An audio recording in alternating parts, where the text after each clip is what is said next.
Friends, cinema ప్రపంచంలో ఎన్నో రకాల విషాదాలు చోటు చేసుకుంటున్నాయి.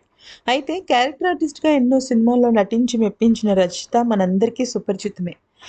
చాలా చిత్రాల్లో అమ్మగా, అత్తగా, వదినగా ఒక రకంగా చెప్పాలి అంటే క్యారెక్టర్ ఆర్టిస్ట్‌లో ఒక కుటుంబం గురించి చెప్పాలి అంటే ఆవిడ లేకుండా సినిమా నడిచేదే కాదు. అయితే తాజాగా నటి రజిత తల్లిగారు మరణించారు.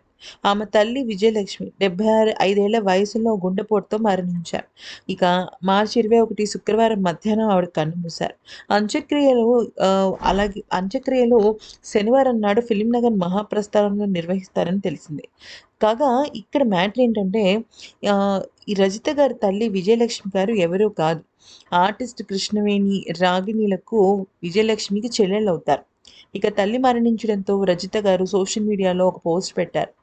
అయితే మిస్ యూ అమ్మ అంటూ ఒక క్యాప్షన్ జోడించారు. అయితే వాళ్ళ అమ్మగారు సినీ ప్రపంచానికి కూడా చాలా సుపరిచితం. ఇక రజిత ఫ్రెండ్స్ అలాగే మన ప్రస్తుత తెలుగు సినిమా క్యారెక్టర్ ఆర్టిస్టులందరికీ కూడా ఆవిడ ఎంతో ప్రేమగా ఆదరిస్తూ ఉండేవాళ్ళు. ఇక దీన్ని చూసిన నెటిజన్స్ ఓం శాంతి అని, మీ అమ్మగారికి ఆత్మ శాంతి చేకూరాలని, మీ అమ్మగారు బా చనిపోయారన్న బాధ నుంచి మీరు త్వరగా కోలుకోవాలని, ఆ దేవుడు మీకు శక్తినివ్వాలి అంటూ కామెంట్స్ పెడుతున్నారు. ఈ వీడియో గనుక నచ్చితే లైక్ చేసి సబ్స్క్రైబ్ చేసుకోండి.